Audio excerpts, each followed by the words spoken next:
$4.5 billion is available for smart grid technologies, distribution automation, and you're going to see utilities across the country install these technologies, and that's why it is their time. Because the opportunities are endless for small businesses, minority businesses. Open your own business. Get the training that you need. Go to the junior college, get the training you need. Go to a nonprofit, get the training you need. I would tell them it's your time. Welcome to AABE TV. I'm your host, Bob Becker, for this segment, and we have a great guest with us tonight. I'd like to introduce Mr. Thomas Graham. Hello. Thank you for being on AABE TV. My pleasure. And let me tell you a little bit about Mr. Graham first. He is the president of PEPCO region of PEPCO Holdings Incorporated, a regional energy holding company that provides utility service to more than 1.9 million customers. Thank you for being here. You have a very interesting background. You started out in sports, Correct. in school, and professional sports. I'm going to leapfrog a little bit Okay. because I'm real curious about this. When did it occur to you that being in the energy industry was something to do? When my father told me it was something for me to do. No kidding. My father always spoke to me about working in the government or working for a utility. Work your 30 years, retire, keep your mouth shut. And he grew up at a time where it was very challenging for African Americans to get good jobs. So he thought everything in terms of job security. So that's when it first occurred to me. I submitted many applications to PEPCO and Washington Gas and received no response. And then when I was at Georgetown University, I went to a career day and met a lady by the name of Judy Offerdahl, and we spoke for about 15 minutes. 2 days later, I had an interview. 2 months later, I was an employee of PEPCO. Wow. How long has this been now for you? I just celebrated my 23rd year. Congratulations. Thank you.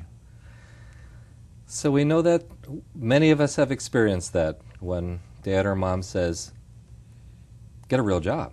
Yeah, yeah. It's time. Yeah. But for you, sports were big for you in school. Tell me something. Where did that start for you? What was your, where did the sports take you in school? Well, first of all, I'm a native Washingtonian. Started off in public school, Brightwood Elementary School, and my mother had used her wisdom to determine that I was spending a little bit too much time in the streets of D.C. And at great sacrifice, she sent me to a private school called McLean in Maryland. And that was my first exposure to soccer, because up until then, everything was basketball, football, anything you could possibly do in the alley. My friend and I, we would do in the alley. We even had the Olympics. In the alley, we'd go around the block. That would be our 1 mile event. We'd have sprints. We'd have punt, pass, and kick. Baseball, set the trash can up in the alley for basketball. So all that took place. Then I went to McLean, and there was a gentleman there by the name of Guy Freiteur, who is a teacher now, I believe, at Georgetown Prep, and another gentleman by the name of John Potter. And Guy was French and John was English, and they had us all out at recess playing soccer. And it was something I'd never been exposed to because I was an inner city kid. I wanted to play football. So they had football 1 year, and all that was left was soccer and tennis. And I wasn't really ready for tennis. I was kind of a contact sports guy. So I started with soccer, and you know, I fell in love with it because I was pretty athletic. And I started probably in 5th grade, and it continued on to high school. I attended St. John's College High School in Washington, D.C. Started in 8th grade there, played the 5 years. I attended St. John's, and then I had an opportunity to move forward. My mom always talked to me about, you know, what is it you want to do? And I said, Mom, I'm going to get you, you know, you've worked really hard. I'm going to get a scholarship. I'm going to go to college. I'm going to play soccer. And, you know, she did everything she possibly could to put me in the best position possible to succeed, and tried to give me the balance in my life that I also needed, so introduced me to music. I thought she was giving me a briefcase for school. and I opened it up and there was a clarinet, and I had no idea what it was. Wow. So I used to play my clarinet on our sun deck at our house on Underwood Street and entertain the neighborhood. I'm practicing for my recitals at the Sewell Music Conservatory. Wow. So I went to college on a music and a soccer scholarship. Your mother just literally would put opportunity in front of you. Yeah, she would provide me with a lot of opportunity, and I was kind of a late bloomer, so I would never call myself an honor student in high school, but it clicked when I attended college, and I had an opportunity to attend many universities, primarily for soccer, and I decided on the University of Tampa. Didn't it also then go into pro? It did.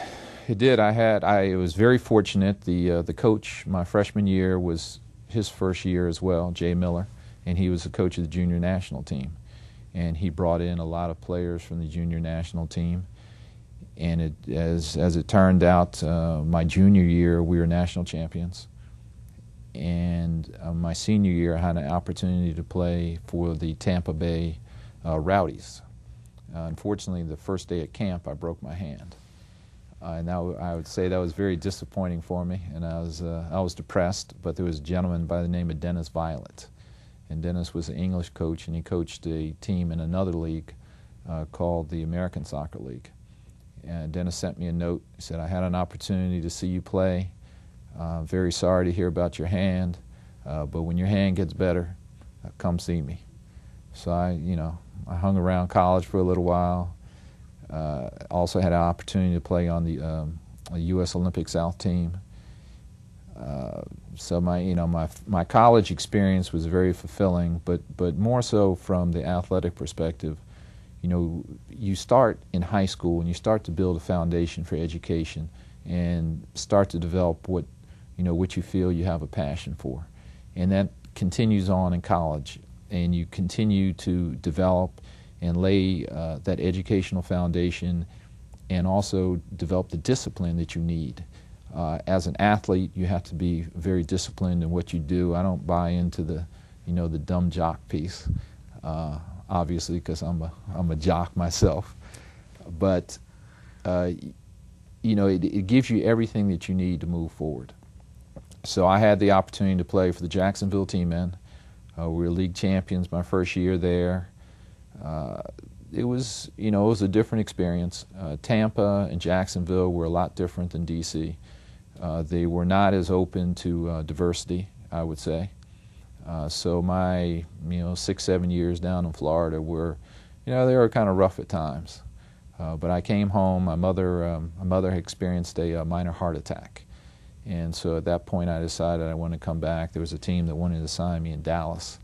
But I came back home, and then a reality of life kicked in, because I could no longer get up at 9:30, drive over to practice for 2 hours, have the rest of the afternoon off, go eat oysters at the oyster bar down the street, work out in the gym for a little bit and call it a day. Now the alarm was going off at 6 o'clock in the morning. I was on public transportation, taking the bus to work.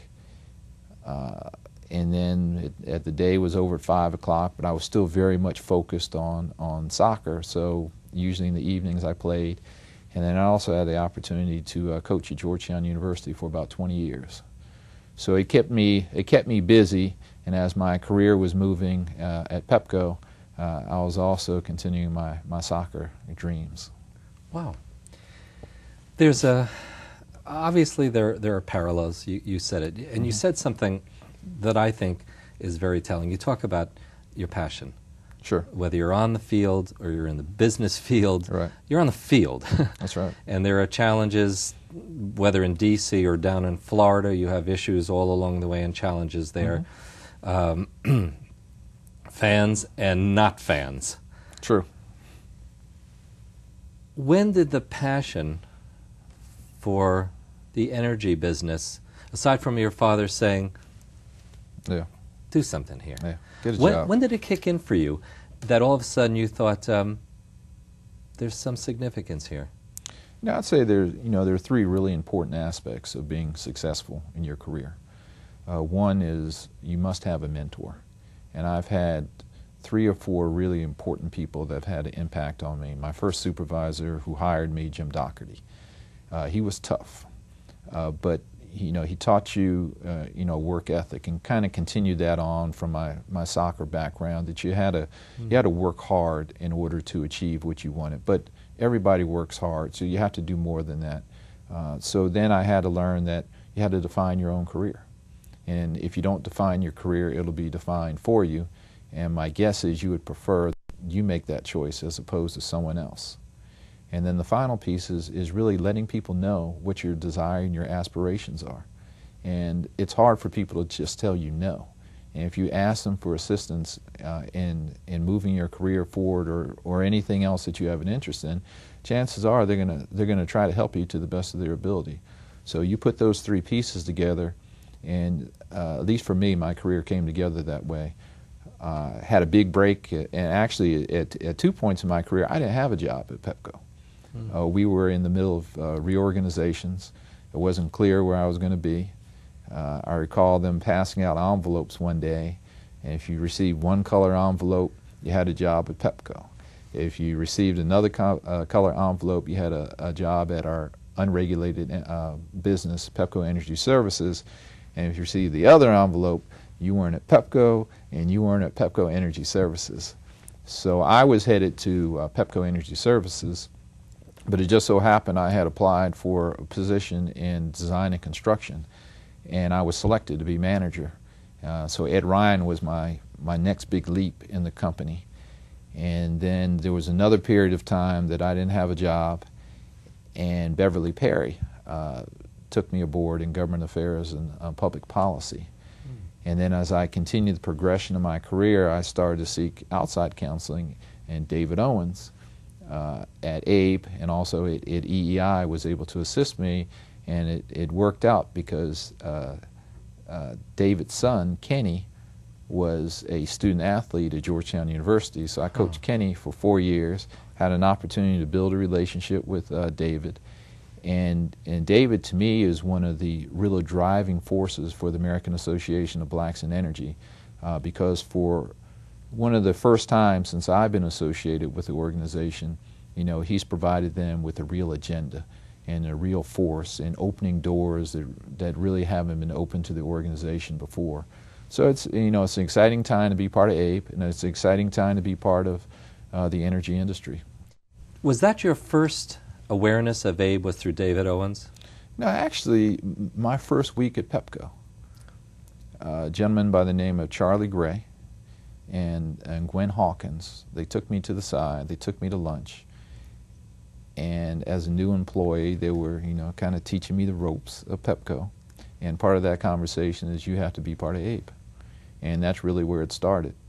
So ever since I've been an employee at PEPCO, I've been involved in AABE. There were some periods of time I was kind of on and off in the organization, but certainly for the last couple of years, I've been very engaged.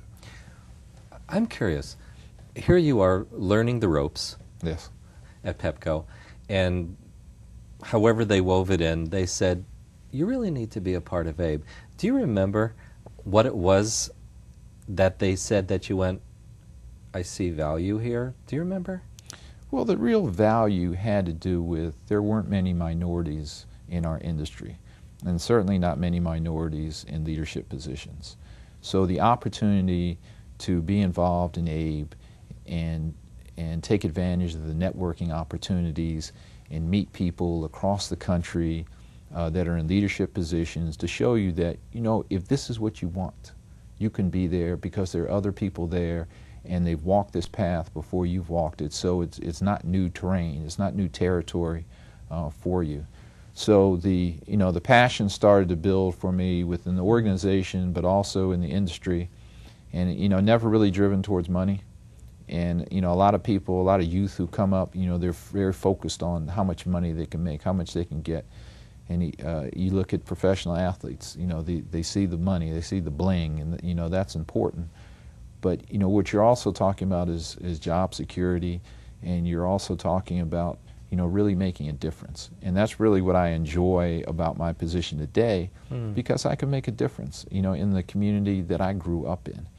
A story that I often share is one time I had asked for $250 for an organization, and I was denied. And it's always stuck with me. And it stuck with me right up to the point where I became chair of the Contributions Committee.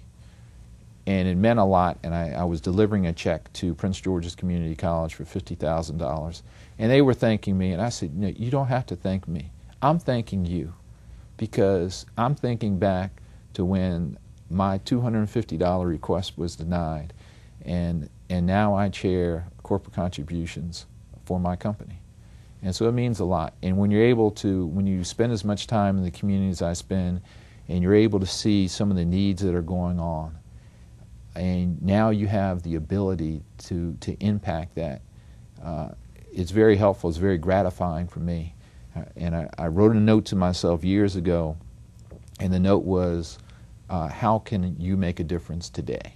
And it's pinned up in my office, and I look at it every day, and it also reminds me of Dr. King, who always talked about the beloved community, and he felt that the wealth of the earth should be shared by all, and that poverty and homelessness and hunger would not be tolerated. And now, I can kind of do that through my organization, and that's kind of the message I think that AABE wants to share too, and they want to do that through their scholarship fund, providing people the opportunity to go to school that may not have an opportunity before. And just dovetailing with that is, again, knowing what's possible. Sure. Then maybe thinking, do I want this? And then learning how to ask for it. And you had those mentors, and that's also a big part of AABE. We shot a previous show, and it was talking about scholarships. Okay. AABE scholarship programs. But I think as more far-reaching and to many more people is what you were talking about, that mentoring. When someone comes along and says, maybe just by the virtue of who they are within the company, and you say, okay, maybe I could do this. So that is a big part of AABE. As I've learned more about AABE, I've grown just so fond of the fact, fond is not a strong enough word, but just that giving back, and knowing both the social networking component of that, to say you can do this, and here's how you give back. And all I can think about is your mom, all along the way, providing you with those opportunities, giving you with the clarinet in the morning. And this is a big part of what feeds you. This is what I'm hearing, the giving back, that component of that. It's very important, and I can tell you this is the 10th job I've had at PEPCO over my 23-year career. So at one point it was every other year, and I started to do the math. I said, well, I could be CEO in just a couple years if I keep this up. The reality is it doesn't work like that. And we're in a time now that it's a very competitive environment. You absolutely cannot be successful, in my opinion, if you don't have a mentor. And I've been able to seek mentorship within the company, and then I've also sought guidance and counseling outside the company as well. But without someone really taking a genuine interest in your career and having some appreciation and respect for your abilities, it's very difficult to succeed. And it's also very difficult if, and I see it a lot where people, they come in and they work hard. So you have little Johnny, and Johnny works hard every single day. He stays after work, he comes in on the weekend, but he doesn't tell anyone what he wants. And then you have someone else over here, and you have Bob. And Bob does his 9 to 5, but he's always talking to everyone about what he wants to do, what the next step is, what the career path is. And then when that opportunity comes up, so you have Johnny, you have Bob. Bob has always stated what he wants. Johnny has always worked very hard, and his quality of work has been good, but the assumption is because he's never articulated, what his dreams are, what his desires are, what his aspirations are, everyone feels that Johnny's happy. And he's at a good place for him. Wow. And so now when that selection's made, Bob is great, he feels great about what's taking place, and Johnny's feelings are hurt. Because he said, I worked harder, I stay longer, my work is better, I don't understand. And, well, you didn't have a mentor, and you never said what it is that you wanted. And people can't read your mind. And that's one of the important skills for our youth to know as they come up through organization, young employees, people coming, even making the transition from high school to college, into the working profession. You have to have effective communication skills. And whether it's a internal position or external position, they have to be there. And it's important for you also to have that network, because if people know what you want and who you are, what your capabilities are, you don't have to have I'm going to be a career person at PEPCO. But that's not required. So you can move around to different organizations, but AABE opens that door. It creates that possibility that probably wasn't there. And the more senior leaders in their organizations that I've spoken to, who are different levels of within the AABE organization, they all say they needed to see someone and say, I could do that. But just the skills, it seems so simple when you say, know what's possible, and then express your desires. That's huge information. Now, on a previous show, the president and COO of AABE, Frank Stewart, talked about this being an unprecedented opportunity for youth to get into the energy business. I mean, it's in a contracting job market. That's right. All of a sudden, there are these abilities, and before, one of the acronyms that the American Association of Blacks in Energy used to use with their scholarship was the STEM, science, technology, engineering, and math. But it's also gone beyond that. There can be security, there can be finance, I mean, it can be legal. What do you say to that high school or that college student to say to them, this is a very different time, and there are a lot of possibilities out there? What would you say to someone to get them thinking in that direction as a possibility for a career? I don't think it's a different time. I would tell them it's your time. It is absolutely your time today. The thing that bothers me a little bit, I just saw some data, and for a minority student, 690,000 high school students, only 28,000 had the math and science needed to enter into an engineering program. And that's where we have to make the difference. And sometimes when you're sitting in class, you're thinking, well, my competition is the person sitting next to me. Now, your competition is in India, is in China, it's outside the country. But if you apply yourself, all these possibilities are open. And it doesn't necessarily have to be in a large corporation like PEPCO. So, for instance, Christmas came early with air. In energy efficiency alone, there's about $600 million in energy efficiency alone. So if tomorrow I walked into work and they said, Graham, we don't need you anymore, I'd say fine, because there are opportunities for low-income weatherization. In Maryland alone, there's about $61 million in low-income weatherization. There's opportunities for energy audits. There are meter installers. We're going to install at some point 1.9 million meters through our service territory, smart meters. And there's also, we talked about energy audits, solar installations. Solar is going to be huge. There's so much money. In 2009, between state and local budgeting, energy represented about 1% of a budget. By 2012, it's going to be about 17%. Wow. Today, the FOA was announced for Smart Grid. So that grant application process is now open.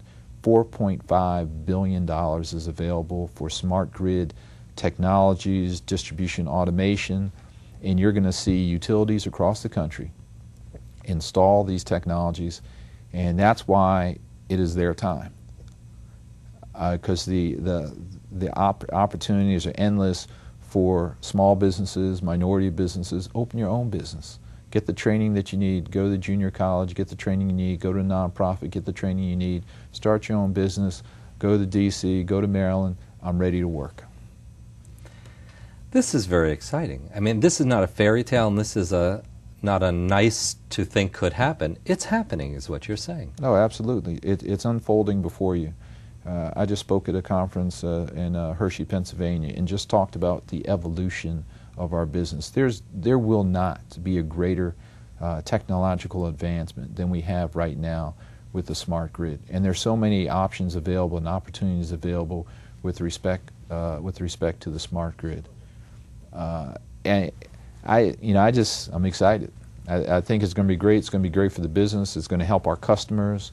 We have what we call Blueprint for the future. It's our vision for energy efficiency, demand response, energy conservation, the whole 9 yards.